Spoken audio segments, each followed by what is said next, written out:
the lane. 15-10. Touchdown, Chargers.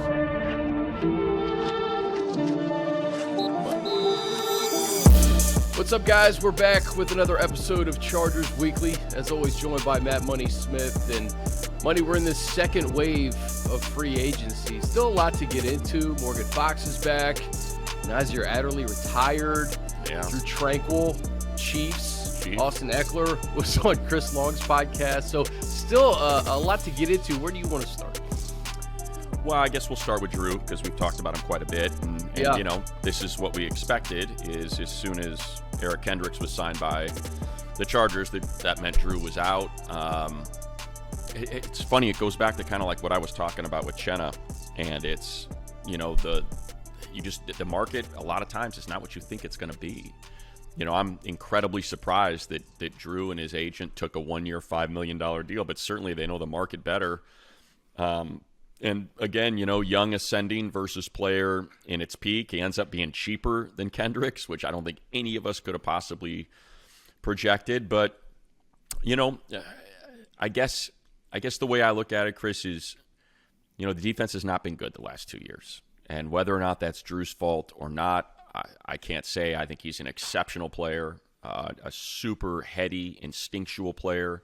You know, there's a reason why he got the green dot for the back, you know, 8-9 games of that season. And, you know, I think he'll be missed. Now, that said, you know, maybe there's something that I'm not seeing, you know, that my football brain can't see, but the coaches can. And they like the way Kendricks plays the position, perhaps more for Brandon's scheme, the players that are around him, than what Drue does. But just from my, you know, sort of observations, he's so instinctual. Just the way he times his blitzes is as good as any linebacker in the league. I think the one issue with Drue, if you really want to nitpick a little bit, is, you know, there's some angles, there's some missed tackles in there, there's some broken tackles, sometimes in key moments, and, you know, that's something that was just a little too glaring, that they figured, you know, Kendricks is a little more reliable in that or those categories. But yeah, it's a bummer. It's an incredible bummer that he's going to the Chiefs. And I think we'll get into this in a little bit more. But, you know, I think the one thing the Chiefs have that people don't realize when they sign all these contracts, they have so many young players on rookie contracts that they're able to make moves like this. And, you know, when you're talking about $1 million to $2 million, it may seem like a really small number, but it's kind of one of those, every last cent is going to count as they try to put this puzzle together.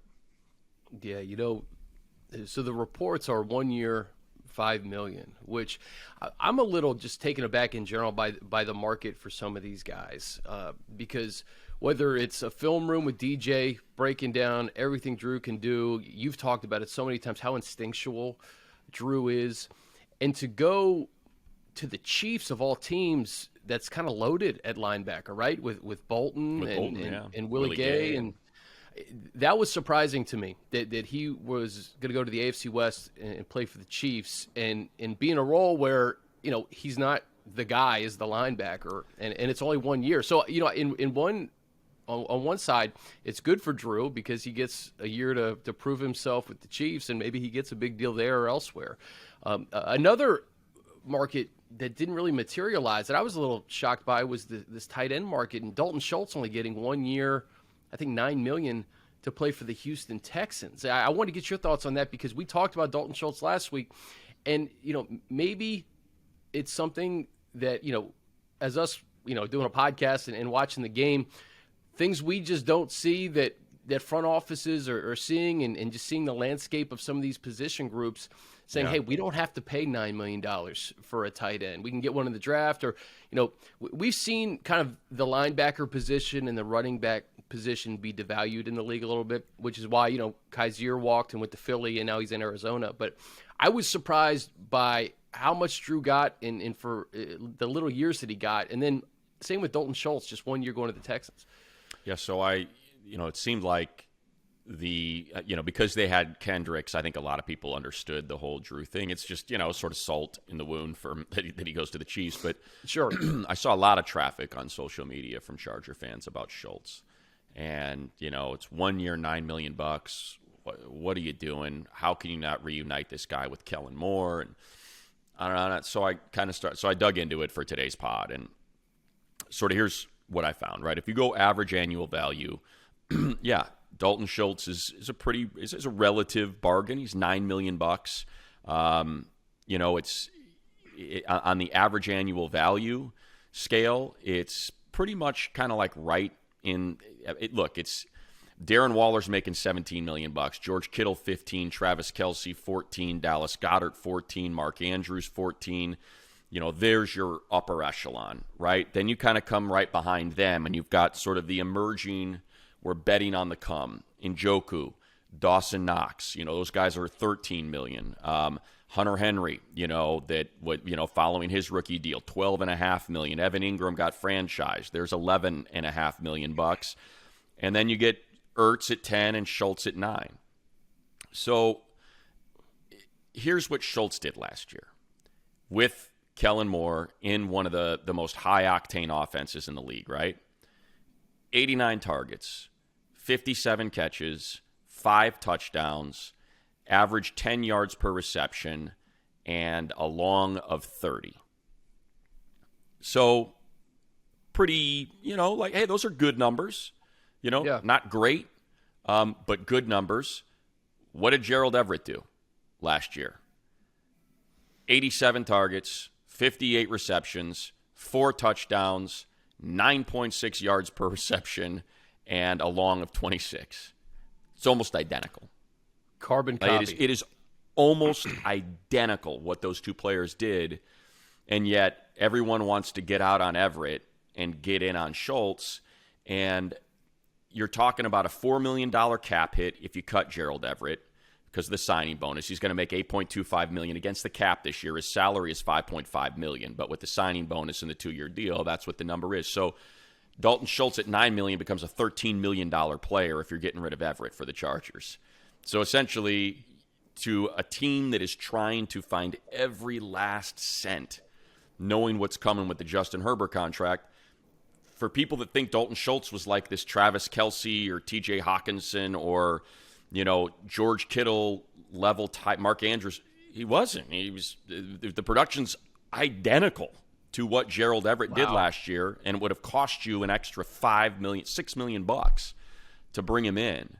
So I think that's something that people don't recognize. They just get enamored with the idea, right? They know it's something different. That cap hit number money that you mentioned. Yeah. Now, Dalton Schultz is now a $13 million player as opposed to a $9 million player. Because you're cutting Gerald Everett, and he's got $4 million dead cap because of the signing bonus. So, if it's George Kittle, if it's Mark Andrews, if it's, if Hunter Henry's released and you want to bring him back because you have that familiarity, okay. But it's someone who's had a nice career, but he's not one of those elite level tight ends.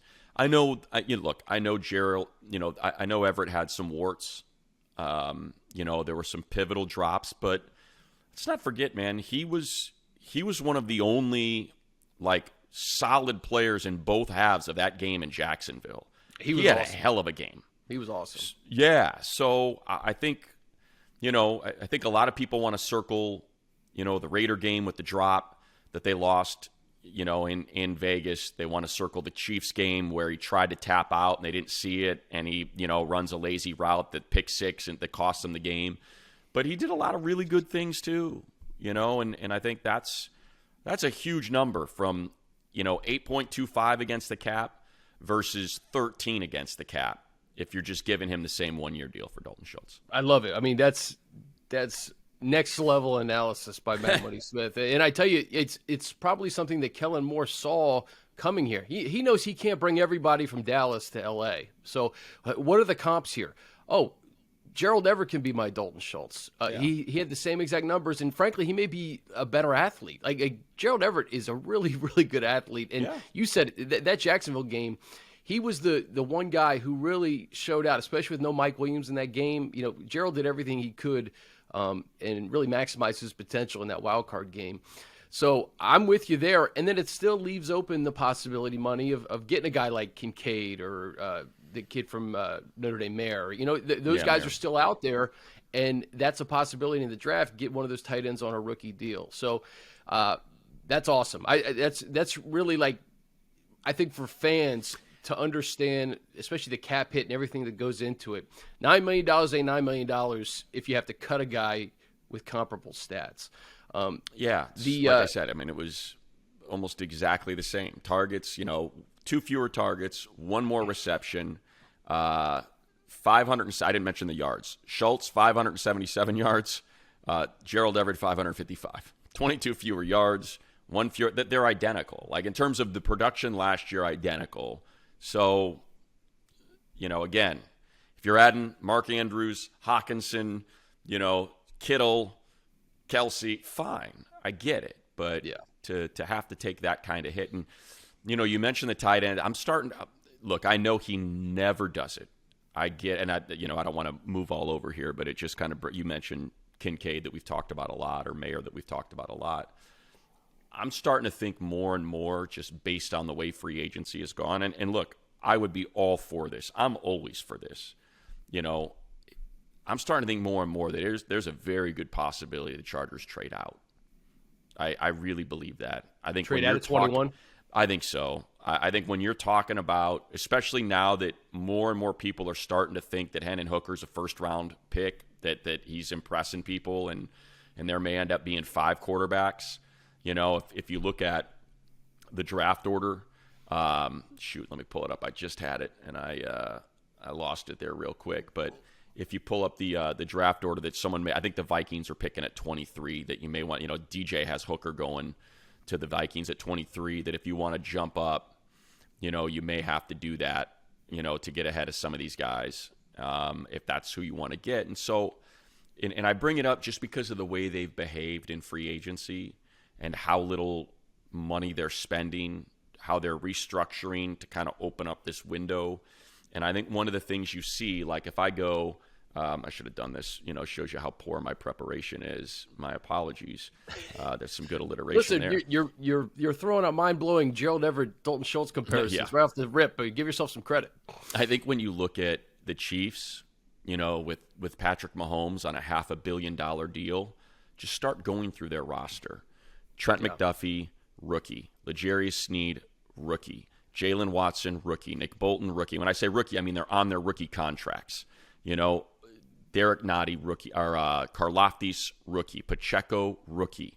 Trey Smith, Creed Humphrey, Sky Moore, Kadarius Toney still on his rookie contract. Like, they need more of those contracts. They need rookies on this roster. And when you go, so then you contrast that with the Chargers. And just remember, even veteran minimum contracts, you're talking about 2 times what a rookie contract is in salary, 2-3 times worth. So you go through and you see Michael Davis vet contract, Derwin James vet contract, Joey Bosa vet contract, Eric Kendricks, Khalil Mack, Austin Johnson, Sebastian Joseph Day, Morgan Fox, Austin Ekeler. And I'm talking second contracts. These guys are all no longer on their rookie deals. Gerald Everett, Trey Pipkins, Corey Linsley, Keenan Allen, Mike Williams. Like, that's a lot of money in vets. So and money. These are the guys who were on rookie deals with the Chargers. We have to be clear here too. Those weren't guys that Staley drafted, right? So Tom talks about drafting, develop, re-signing. It's hard to do that when you have a new coach. And you drafted a guy for a specific system. So, for as good as Drue was, and, we're going to miss him around Los Angeles, he wasn't drafted by Brandon Staley. Right. Eric Kendricks comes in to replace him. So, some of the guys, Uchenna, Justin Jones, those guys, you can't bring them back if they don't necessarily fit what your head coach wants to do. So now, I think that's a great point. You have to bring in guys that are your rookies, right? Guys that you think can fit your defensive system, guys who can fit what Kellen Moore wants to do offensively, and maybe you do trade out of that first-round pick to get an extra pick or two to start stacking those guys. Because you said it, The Chiefs did it. They've started doing it the last couple of years, with all those defensive starters and bringing in guys like Sky Moore and Pacheco, and those guys contributed. Tony, they all contributed to winning a Super Bowl. Yeah, Jalen Watson, and again, for the Chargers, look, Tom's done a heck of a job in his staff drafting. Yeah. I think we point out, look, he's hit on damn near every first rounder. Jerry Tiller's the only one you can circle and that was a 28 overall pick. But, when you talk about Jamari Sawyer, Nasir Taylor, Michael Davis undrafted, Asante Samuel, and I'm just kind of going through the guys, Tito Abonia before he got hurt last year. Like, they're getting – like, you get starters in the second and third round. Those are starters. If you're good at drafting, those are starters. And so if you can pop out of, 21, pick up a 2, maybe a 2 and a 5 or something, and then get a 1 next year, like, now you're stacking, and that's what you're just going to have to do with Herbert, likely going to be making $50 million a year.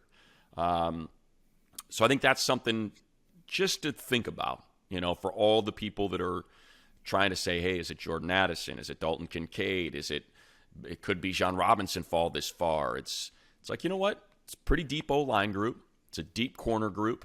It's a deep defensive end group. And I know those are all premium positions and you tend to get runs on those players.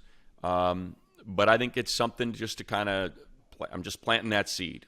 And I'm thinking when you start getting, when you have to contend with a $50 million quarterback contract for one player, now you have to figure out how to fill holes and create depth.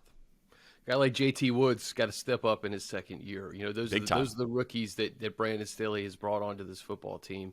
One rookie he didn't, kind of surprising news before we kind of get into this upcoming season, Nasir Adderley retiring from the game. And I give Nas a lot of credit for understanding that this was the time to do it. I wish him the best. And I think it's a little shocking to see a young player who I think still has a lot of good football in him, depending on where he was going to go, hang him up. But, he knew this was time. I wonder how much of it is recognizing that the Chargers were going to move on and just not wanting to deal with the grind. By all accounts, felt like Nas was someone that responded better to positive reinforcement. Mm-hmm. There was the story about his hamstring and what the team interpreted it as and what he felt like it was telling his body and how there was maybe a disconnect between the two parties there. So, and again, it was someone that was drafted in Gus's system. Gus's system is very simple.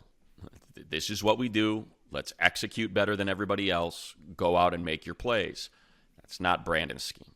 It's one of the most complicated in the NFL.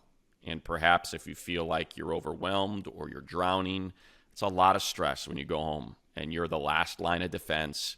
You've been benched for a stretch of the middle of the season. You essentially get benched for an entire playoff game. That's a lot. It's a lot for someone that dealt with some injuries as well. So it's sad. It does. It makes me sad. I like Nas, and I thought he was incredible player coming out of Delaware. Unbelievable. And I was just having this conversation last night. I said, you saw the tape from Delaware, just how good he was at tracking the ball, at catching the ball. You always hear, well, they're not wide receivers because they can't catch. That's why they're defensive backs.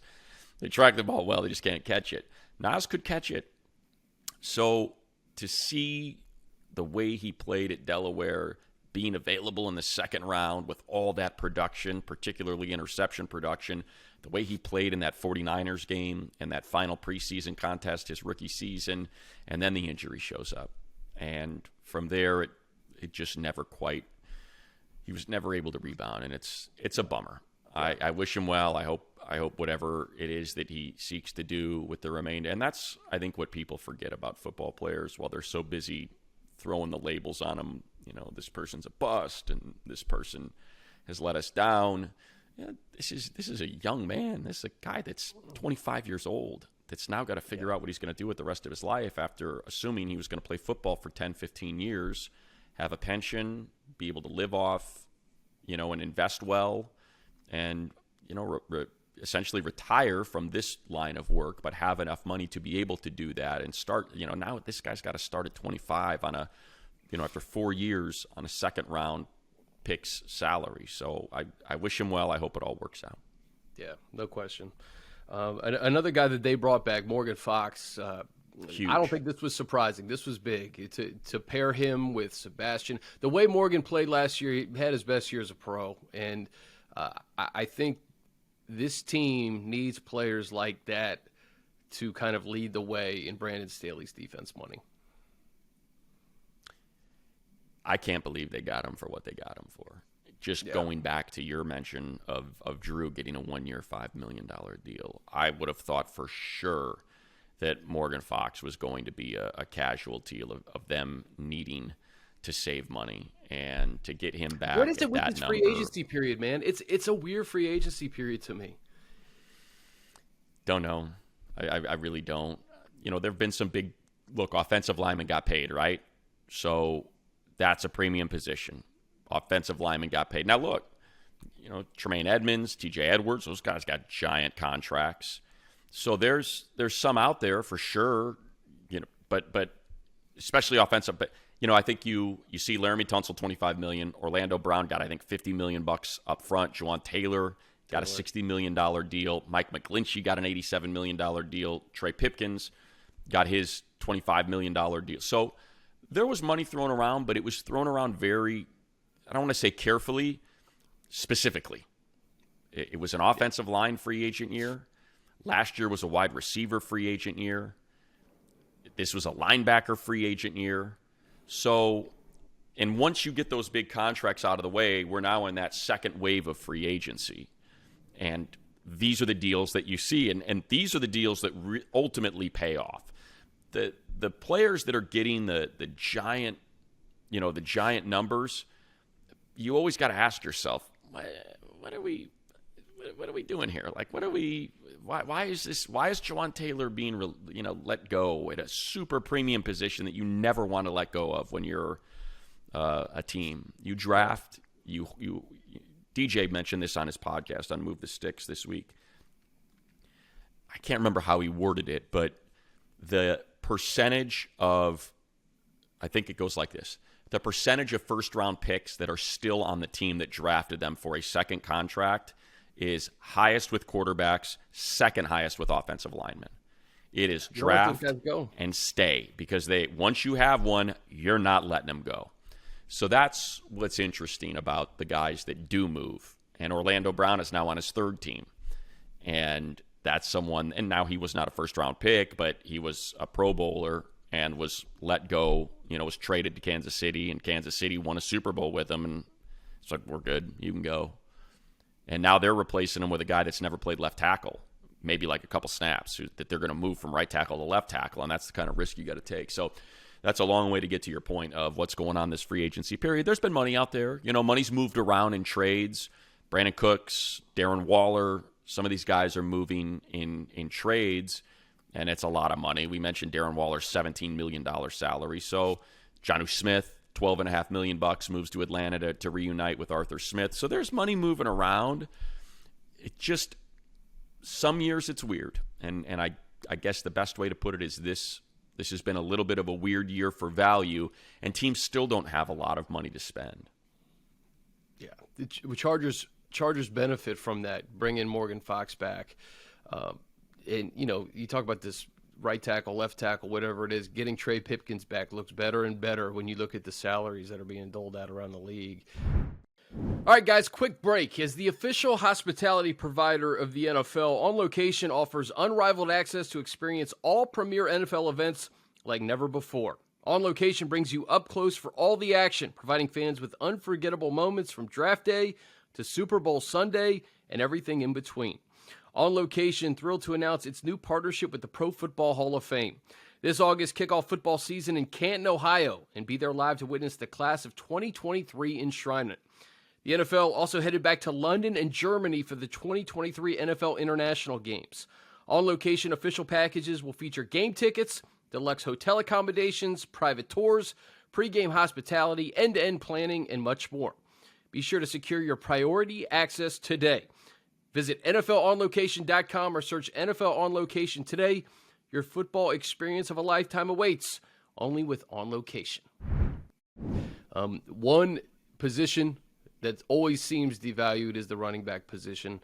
Austin Ekeler was on Chris Long's podcast kind of discussing his current situation and, just paraphrasing, he said, hey, it's not like I want to be out of LA. I hate the Chargers. He goes, I want to be back, but he just wants to be back on different terms. And he says he's outplayed his contract. He's, going to score 20 touchdowns this year for whoever team he plays for.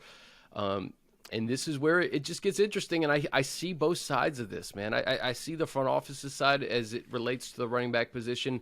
And I certainly see the player's side. And, I always feel like at some point, and I saw somebody tweet this or write about it. I don't remember who it was, but it's so true. Like, I think that running backs should be able to hit free agency earlier in their career because that position gets beat up, and by the time you're 30, your career's done.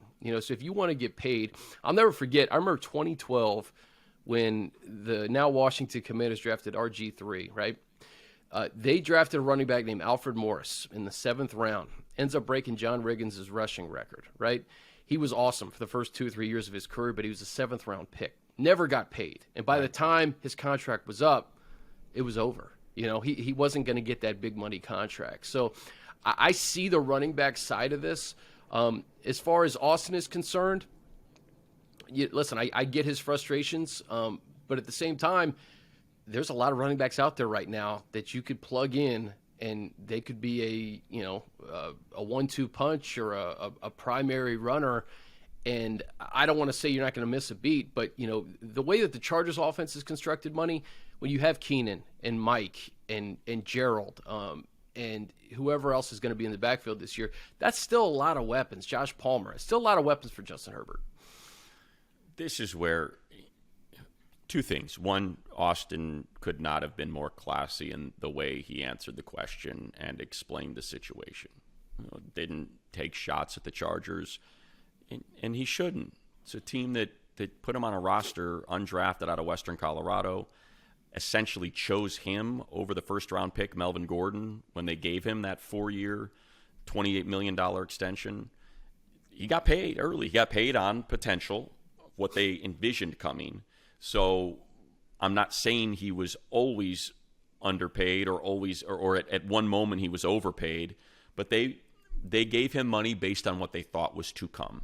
It was a running back by committee to some degree. Melvin was still the lead back, and they said, you know what, we're gonna give you a lot of money for a second running back. We're gonna give you 26 or 28 million bucks. I don't remember what the contract was, but it was 4 years, somewhere between those two.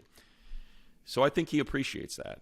I think he recognizes, this isn't just because the last 2 years I've severely outperformed this contract, doesn't mean that there's some sort of, ill will or malice directed at him from the Chargers when he asked for a new deal. I think so that's one thing I want to acknowledge, because some players, they don't behave. They don't present things that way. They get angry, they take shots, and they forget. Let's not forget where you were when this contract came. You got a first-round pick who's playing at a pretty decent level in Melvin Gordon, and they gave you this money. So I think he recognized that. My second thing is, probably didn't see, and the agent probably did not find anything out there. And so now he's got to sort of regroup, understand, I don't want to leave the Chargers. I want things to work out with them. If they found what they want, that's not going to be the position.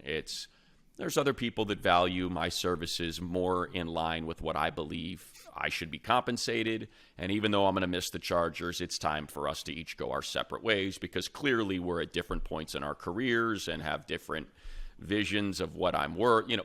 So my guess is he didn't find it. Yeah. He still said he's going to relentlessly pursue it. He says, I'm going to relentlessly pursue whatever that is, whatever that team is in that contract. And it seems like you said, I've always thought still work in progress. Yeah. I've always thought the solution to this is going to be a short extension from the Chargers. Yeah. They'll tack on a year. Because he's going to be 28 in a month or in 2 months, right? So he's going to play this season at 28. He'll play next season at 29. And from there, that's it. That's it. Go look at the numbers. There are no 30-year-old running backs that are still contribute. You know, people want to point to the Christian McCaffrey contract. He's 2 years younger. So that's a huge difference, because once running backs get to 29, that's when teams are just going, no, not going to do it. It's happened too many times when you give the extension. And do I think Austin could be an outlier? 100%. He busts his tail. He's in incredible shape. But just that's more thinking with as a fan. And as a fan of Austin, as a fan of the Chargers, that's what you want to see happen. But what history tells you and what statistics tell you is it's not going to. So you can't afford to tie up 12, 14 million bucks in a guy in his age 30 and 31 season, which is why I think what I'm guessing is he's going to be a Charger next year. Whether or not it's going to be a little acrimonious and it's a hold-in and he just plays on this last year $6.25 million deal, $6.25 million that's left on his contract from the extension, or if they are able to figure something out and tack on another year, maybe bump that thing up a little bit, maybe give him an extra $1 million, extra $2 million or something from the last 2 years of production as a, hey, thanks. Here's some extra scratch. We do appreciate you. It's just the economics of the game. It's the reality of the position, your situation, and what history tells us. When we use history as a guide, what it looks like. And that's, unfortunately for Austin, at this age, at 27 this year, turning 28 in May, and then 29 next year, that's typically it. And then it's all going to be prove-it deals. So, Money, what do you think the mindset of the Chargers and Tom Telesco in the front office is at this point? Because you granted him permission to seek a trade and to talk to other teams. As far as you know right now, he's probably still doing that and, trying to figure out what the landscape is. At the same time, you have to take care of your team, not knowing if Austin's going to go somewhere and get a deal that he likes and the Chargers like. What do you do as the general manager as far as the running game is concerned? Are you good with the guys you currently have? Do you sign a veteran? There's a lot of them out there right now. There's no vets. No?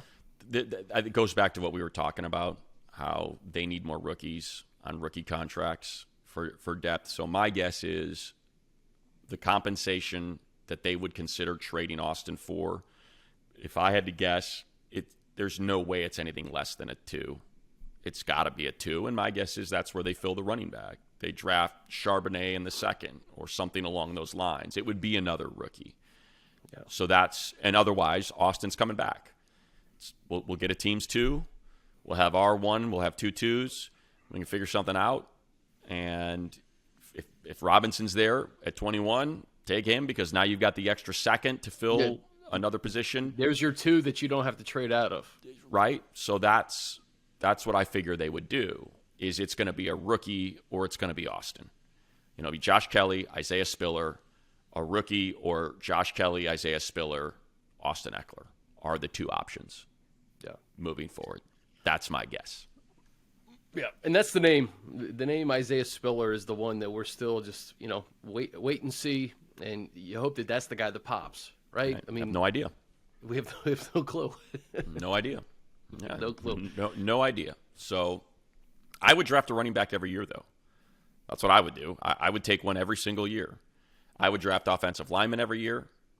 I would draft 2 offensive linemen every year. I would draft a running back every year. I'd draft a wide receiver. We've had this conversation. My team doesn't play defense. As a general manager, I figure that out. Whatever. I don't want to talk about defense. I'm in a division with Patrick Mahomes. He can't be stopped. Speaking of that, are you comfortable with Easton Stick as your number 2? So a couple things there. One, selfishly, yes. He's one of my favorite players on the roster. He's as good of a dude. Awesome dude. He's the best guy.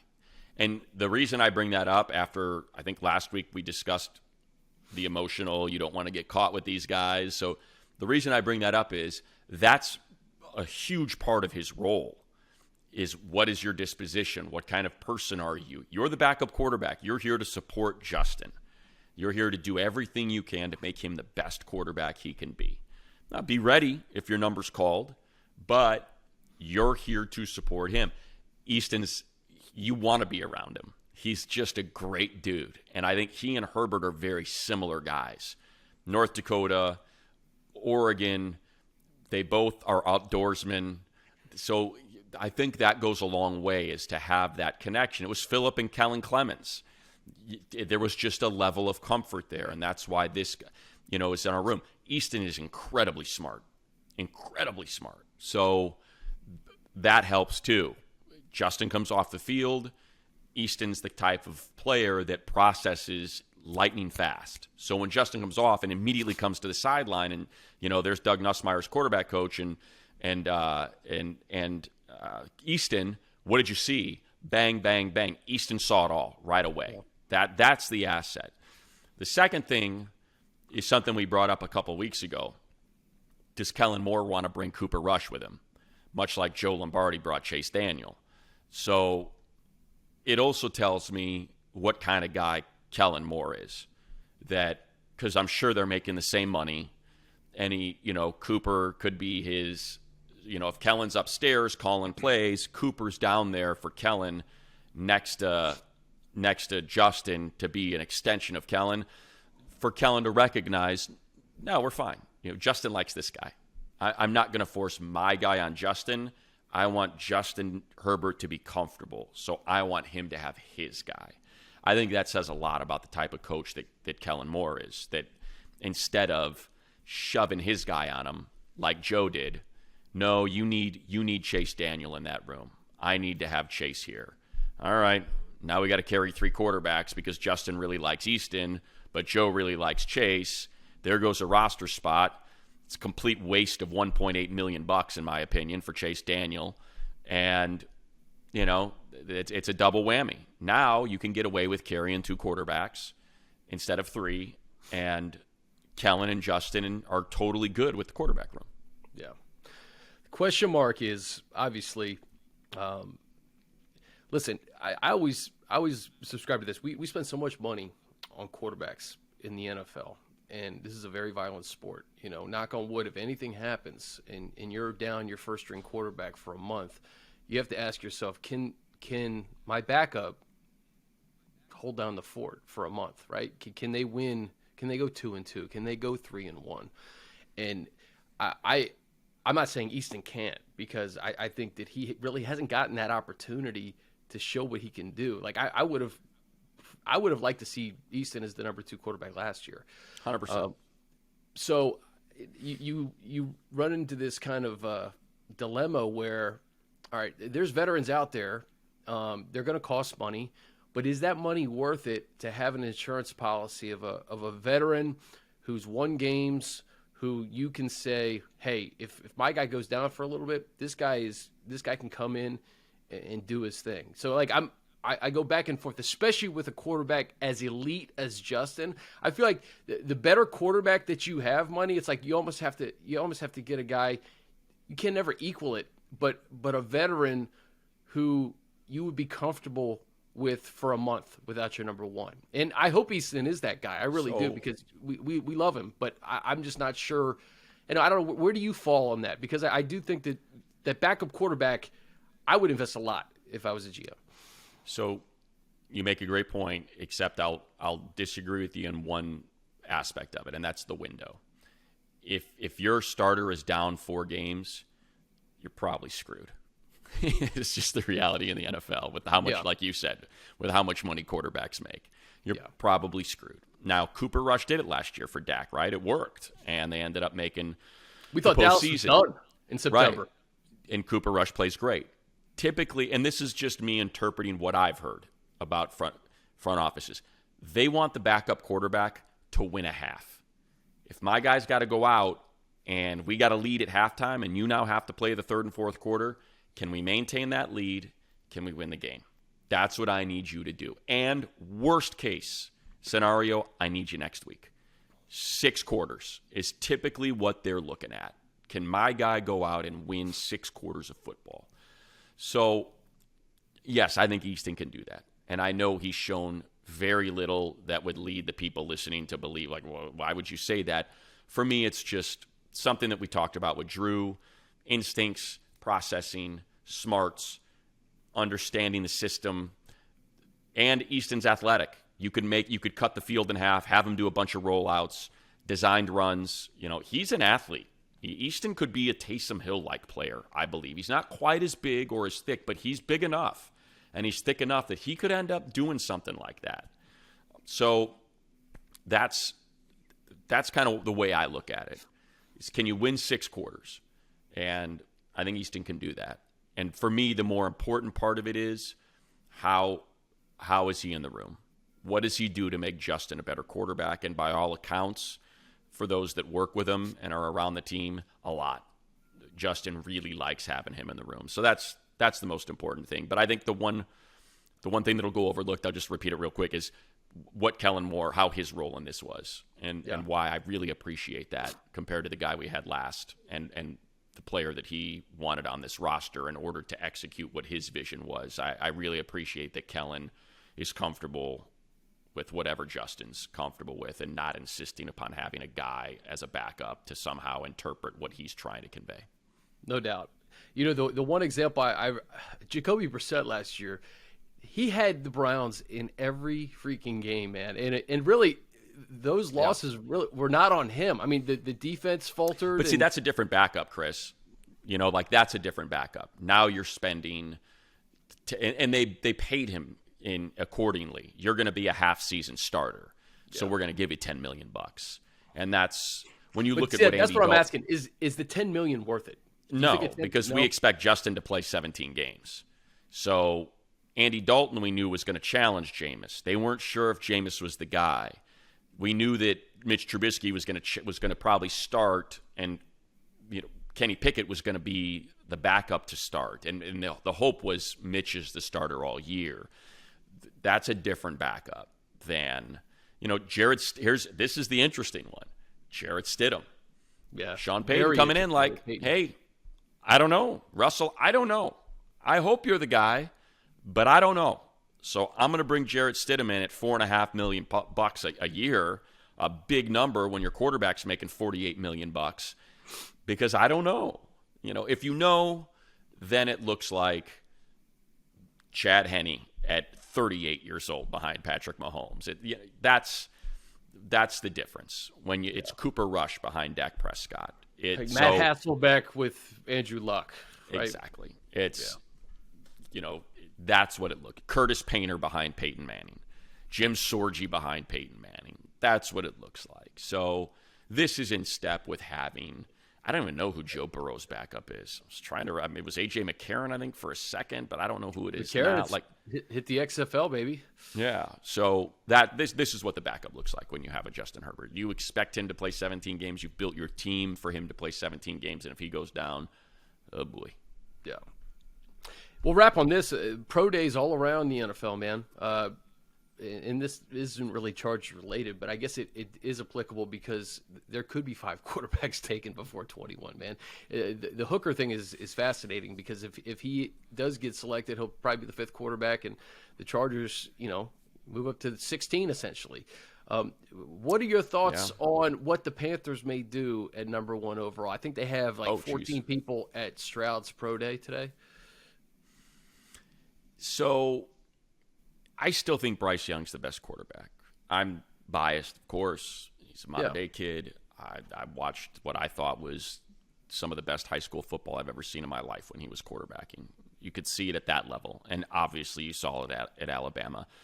Everybody says the same thing, and it's foolish to say because it's just not the case. Yes, obviously, if Bryce Young is 6'2", 215 pounds, he's in the conversation with Joe Burrow and Trevor Lawrence as one of these elite players that you are so lucky you got the number 1 pick in the draft. But because he's 5'10" and he is small, I know he weighed in at 200 pounds, but he's just a slight player. He's not Kyler Murray. He's not Russell Wilson. These guys that are short, but they're stout. That's not Bryce. He's slight and he's short, but man, is he good. And every quarterback has flaws, every single one of them. C.J. Stroud isn't athletic enough. Will Levis, year wasn't that great. Was it because he was injured? Was he behind an offensive line? Yeah. Anthony Richardson is super athletic, but is incredibly raw. Accuracy issues, some real stinkers.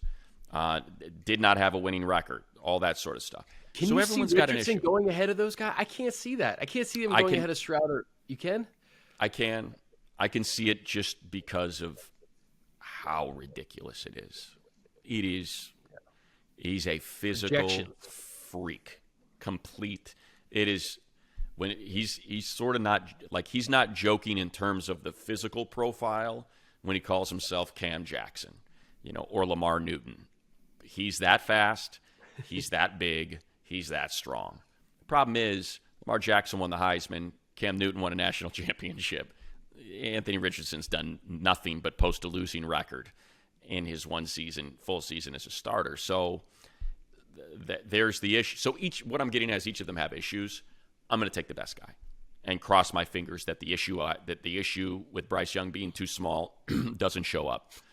I'm going to invest heavily on the offensive line, heavily in a run game. I'm going to protect the heck out of them, and that's what I would do. But there's people that think Thomas Davis, old friend alert, on NFL Network says he thinks it's Anthony Richardson. That he thinks they want to try to recreate that Cam frenzy that really had Panthers fans frothing at the mouth and helped take them to a Super Bowl and won an MVP, and that they want that again, and that Richardson would be the guy at number one. So, yeah, if it were me, it'd be Bryce. And I guess if it's not. Yeah, I was going to say, you also hear whispers that Frank Reich likes big quarterbacks, and Josh McCown's quarterback coach, big guy. And he said not necessarily. I don't know. The way Stroud threw at the combine, and just like you said, Bryce is just put on the tape, right? Just put on the tape. Like those two guys, I think he's the best quarterback. It's not close. Yeah. Like that's the thing is there's a gap. There is a gap between Bryce Young and everybody else in terms of what's on tape. So for me, I would just, again, it's a lot of draft capital to give up to go up to number one, but I would rather take the risk that I can keep the best quarterback healthy as opposed to I can get CJ Stroud to be a little bit more athletic because you got to be able to move in this league, and that Will Levis was a product of his environment and a beat-up O-line in the SEC and myriad injuries that prevented him from playing at an incredibly high level, and I'll bet on those physical tools, or just the raw, the high ceiling and low floor of Anthony Richardson. I'd rather take the Bryce Young risk. Yeah, agreed. Hey, speaking of old friend alert that are linebackers, Denzel Perryman going to the Texans. Oh, how about that? So there we go. I can see that. Play for D'Amico, physical, tough guy. Perriman, physical, tough guy. Smart player. One of my favorite Chargers. Just, again, in that same lane of couldn't stay healthy, and it's unfortunate. Now, his not staying healthy was a product of the way he plays football because, man, he makes you pay. He one of the hardest pay when you come to meet him. Yeah. I remember doing a podcast with him and Casey Hayward, and Casey just had me dying just talking about the way that Denzel plays. He's like, "Uh-oh, not today." Yeah. Denzel knocking your block off, man. When he was at Miami and coming out for the draft, and Bucky and I were doing the draft podcast before DJ showed up to do Move the Sticks and all that, we had Denzel in. He was making the rounds as a incoming college player. He showed up into the studio in a sleeveless shirt. And I just remember him walking in, and I was like, how do you even escape those arms? Like, once those arms get around you, it's just, you're over. It's done. This guy's going to have zero missed tackles because once he makes contact, you're done. So good for him. I hope he got a big number and he keeps the career going because he's one of my favorites and a very likable person, too. Yeah, I miss that guy. All right, Money. We'll wrap it up. We'll go draft heavy. We got a month away until the first round, and as these pro days come pouring in, we'll get draft experts on. Maybe we get DJ on before the Chargers pick. I don't know. I don't know if he'd agree to do it. He's a tough guy to track down. I don't know. Maybe. Yep. We'll He's a busy man, though, so I don't know if we're on the top of the docket, but maybe we can get him. I think he's done. He's got to get everything done by the combine. Once he gets past the combine, he's already done all these guys. He's graded them. He's got it all laid out. Now he's just pounding the pavement and working the phones and trying to get some answers, So his heavy lifting of watching all that tape and preparing for 600 guys and stuff like that, he's already got that squared away. The hay is in the barn for Daniel Jones. There you go. Exactly. All right, guys. Appreciate you listening and watching. As always, for money, I'm Chris. This has been Chargers Weekly. As the official hospitality provider of the NFL, On Location offers unrivaled access to experience all premier NFL events like never before. On Location brings you up close for all the action, providing fans with unforgettable moments from Draft Day to Super Bowl Sunday and everything in between. On Location, thrilled to announce its new partnership with the Pro Football Hall of Fame. This August, kick off football season in Canton, Ohio, and be there live to witness the class of 2023 enshrinement. The NFL also headed back to London and Germany for the 2023 NFL International Games. On Location official packages will feature game tickets, deluxe hotel accommodations, private tours, pregame hospitality, end-to-end planning, and much more. Be sure to secure your priority access today. Visit NFLOnLocation.com or search NFL On Location today. Your football experience of a lifetime awaits, only with On Location.